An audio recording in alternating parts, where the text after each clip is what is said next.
What's going on, guys? Welcome back to another episode of Lockdown Coverage. If you guys are new to the channel, my name is Daniel. On today's episode, I will be contributing to my already fluid list NFL Top 10. My other two videos I did include in the series are for quarterback and for running backs. On this episode, I will be doing NFL Top 10 wide receivers. These are the top 10 wide receivers I think will be heading into the 2020 season. Hopefully the season does stand and does actually happen. Two key points I did quickly want to mention is that one, Antonio Brown will not be on this list due to his disciplinary issues off the field. He has not been on an active roster throughout the past year, so I will not be including him. Other than that, he would be on this list if he was.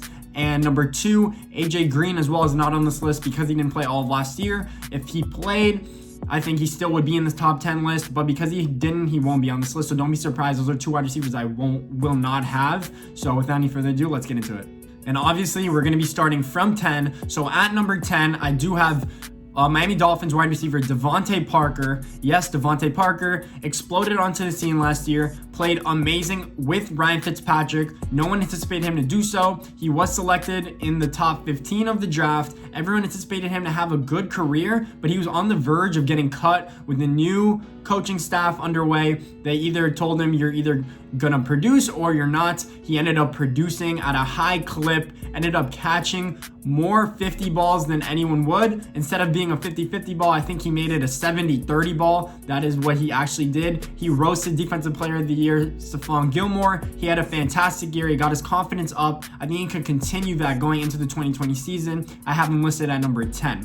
At number 9 on my list, I have Tampa Bay wide receiver Chris Godwin. Yes, Chris Godwin, he does have Tom Brady at his disposal now. No Jameis Winston. Even though Jameis Winston did throw for a lot of yards and throw for a lot of touchdowns, he did have a lot of interceptions. So Chris Godwin will be a key contributor in this Tampa Bay offense. I have another Tampa Bay wide receiver on this list as well. That is how good their receiving core is. I think Chris Godwin will be a top 10 wide receiver this year.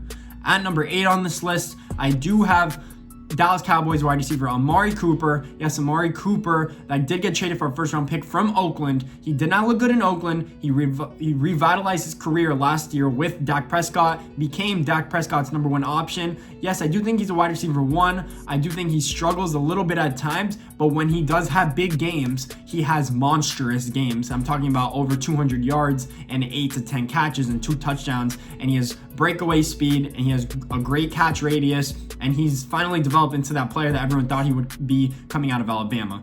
At number 7, this is where I have my other Tampa Bay Bucks wide receiver, Mike Evans. Yes, Mike Evans ahead of Chris Godwin just because he's a freak of nature. He runs a 4.5 and he can leap for the ball 40 inches in the air. So because of that, he is a bigger red zone threat than Chris Godwin. He is a good route runner. He is explosive after the catch as well. He's amazing on those go routes. And Tom Brady is really good at putting air under the ball and letting his wide receivers go get it. So I think Mike Evans will be a fantastic wide receiver as well.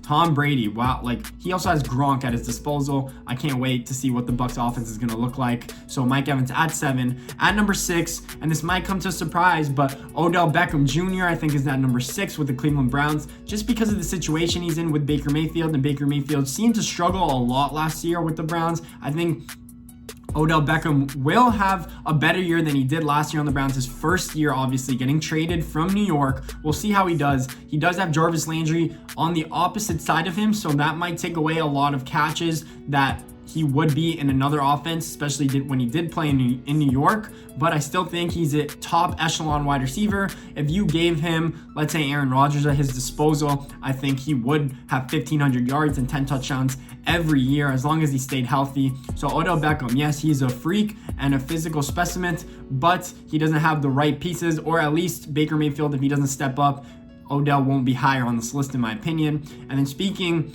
of Aaron Rodgers, at number 5 on this list, I have Devante Adams. Yes, Devante Adams from Fresno State, second round pick, did fail to live up to expectations at the beginning of his career, but he has finally proven that he is a top number 1 receiver. Even though he has had durability issues throughout the last few years, I still think that he is a phenomenal player.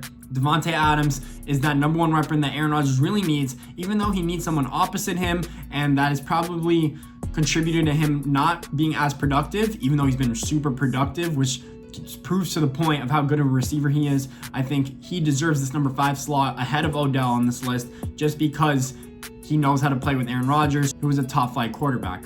And then the final 4 on this list actually had me in a little predicament, especially with 3 and 4. But at number 4, I have Tyreek Hill. Yes, speedster, probably the fastest player in the whole NFL from Kansas City. Yes, he does have Patrick Mahomes, who knows how to play with him and utilize him to his strengths, especially with Andy Reid, putting him on motion routes and go routes and stop and go routes and jet sweeps. He knows exactly how to utilize little 5'10" Tyreek Hill, but I do think that he's a freak of nature. He can also go high point the ball for a player that's short, which is incredible to look at, and he has the afterburners, which is probably the most important thing for offense. If you want your offense to have space in the open field, you need an explosive player to take the top off the defense, and that is what Tyreek Hill does. I honestly was struggling putting him at 3 or at 4, but at number 3, I do have dhop, DeAndre Hopkins, who is now former Houston Texan and now on the Arizona Cardinals. I think he will perform with Kyler Murray. I think it's a match made in heaven. Kyler Murray needs a top flight wide receiver. So now that Arizona Cardinals offense has DeAndre Hopkins,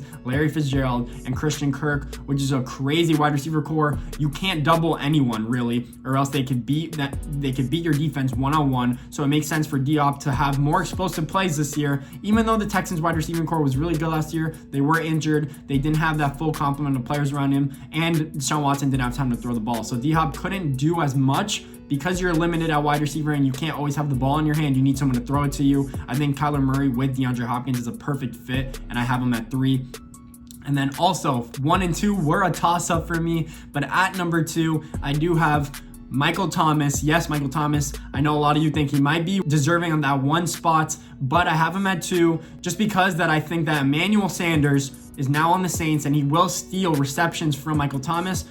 I think it could either steal receptions, but he'll still have a high volume because now he has another great wide receiver opposite him. Before that, they didn't have much. They had Ted Ginn, was probably their wide receiver 2 on the Saints. So I think Michael Thomas still will be a great wide receiver this year. He did break the single season catch record last year with over 140 catches, which is ridiculous. I think he missed a game or a half also, which is crazy to think of. But Michael Thomas at number 2 has everything you want from a wide receiver. 1 is basically unguardable. I like his on Instagram and on Twitter, Can Guard Mike. It makes sense for him to have that name. And then at number 1 on this list, I do have Julio Jones. Yes, Julio Jones has been the top wide receiver in this league for I think the past 5 or 6 years. Consistently has over 1,000, has over 1,200, has over 1,500 yards some years. Yes, he doesn't always have the touchdown production you want him to have for wide receiver 1.